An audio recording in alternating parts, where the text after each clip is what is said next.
wabarakatuh. Sobat sekalian, berjumpa kembali.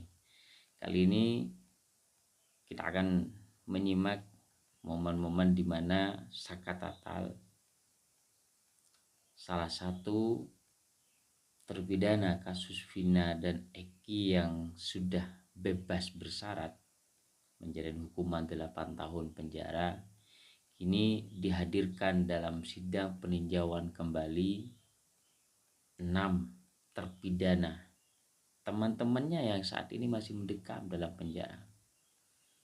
Begitu menyayat hati apa yang disampaikan, diceritakan oleh seorang Saka Tatal ini, sobat sekalian, sampai tidak tahan berderai air matanya melihat, merasakan apa yang dialaminya pada saat ditangkap 2016 yang silam, hingga kemudian diinterogasi, dilakukan pemeriksaan oleh penyidik dengan cara-cara yang tidak manusiawi, sobat sekalian. Begitu miris kita mendengarnya. Seperti apa? Mari kita simak videonya, sobat sekalian. Bukan pakai tangan, nasi itu berantakan. Kamu disuruh makan pakai langsung ke lantai itu begitu? Iya. Bukan pakai tangan? Bukan. Kenapa kamu nggak pakai tangan aja?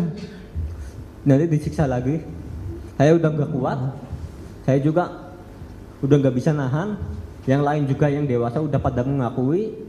Apalagi saya. Saya juga yang nggak ngerti apa-apa. Umur kamu pada waktu itu berapa? 15 tahun. Oh, 15 tahun. Terus kamu diapain lagi waktu itu? Disiksa di situ juga di depan.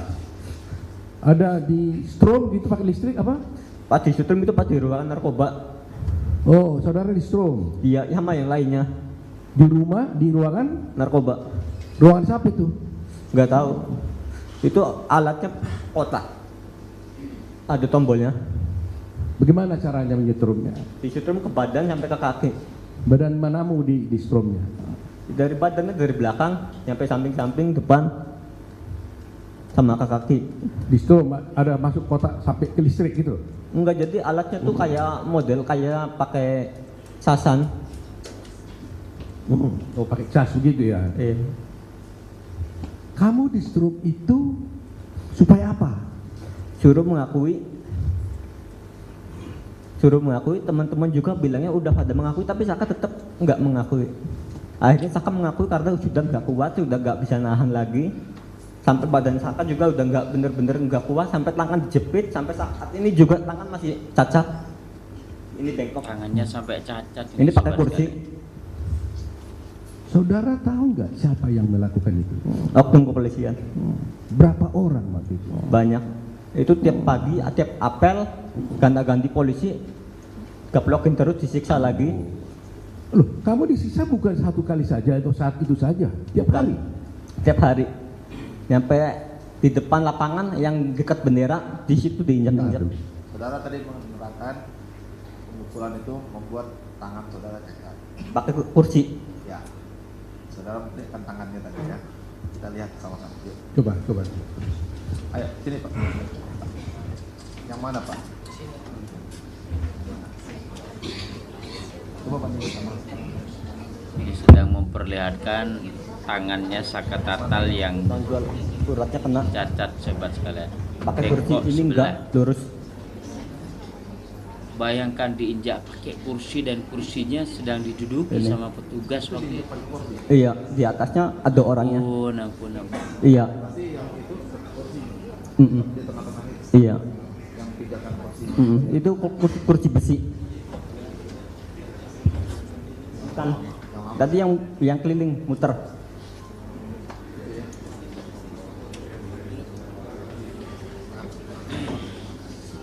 Di kepala nggak ada waktu itu. Saka gondrong.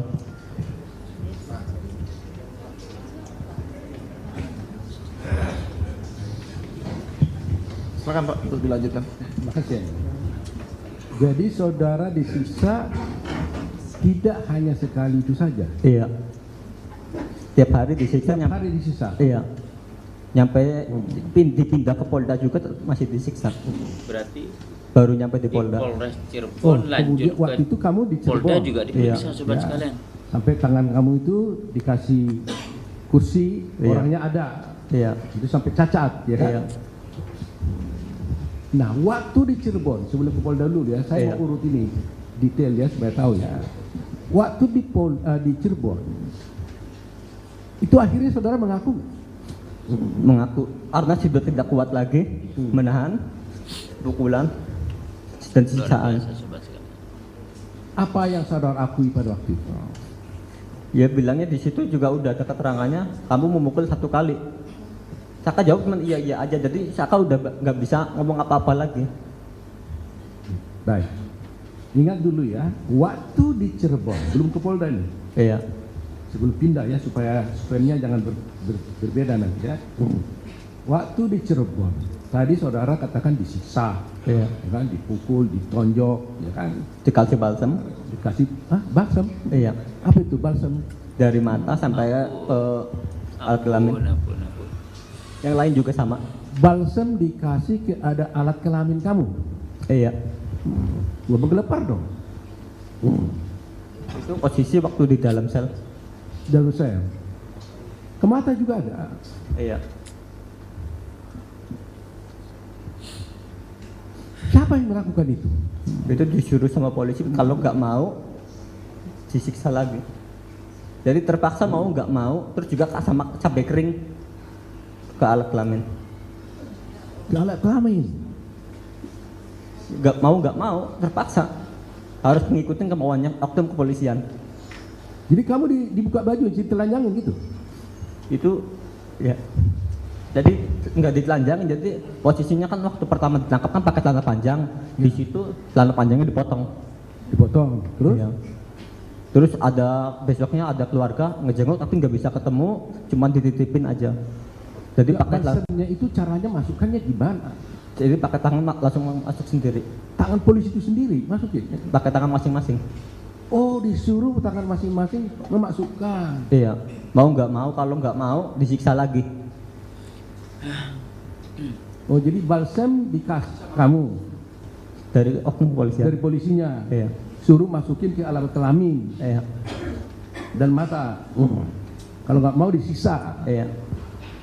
Saudara berapa kali saudara ingat saudara dikasih balsam seperti itu? Itu baru pertama aja 1 kali. Oh, pertama saja. Dan akhirnya saudara mengaku. Ya ampun. Kamu dikasih minum nggak di sana? Dikasih, kasih minum juga air kencing.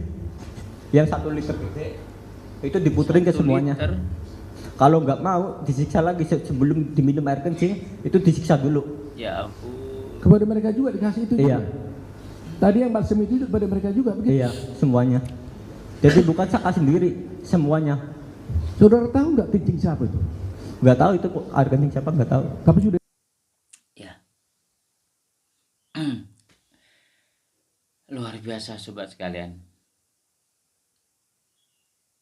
Cara-cara yang tidak manusiawi yang diterapkan oleh oknum kepolisian pada saat ingin memastikan apakah seseorang ini adalah pelaku atau tidak.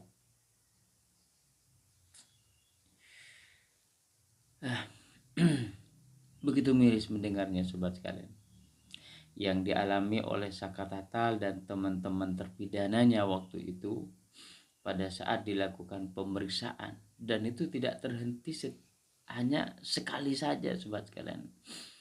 Setiap pagi selalu dilakukan penyiksaan, tindakan-tindakan yang tidak manusiawi diawali setiap pagi hingga mereka merasa tidak kuat, termasuk Saka Tatal yang usianya waktu itu masih 15 tahun.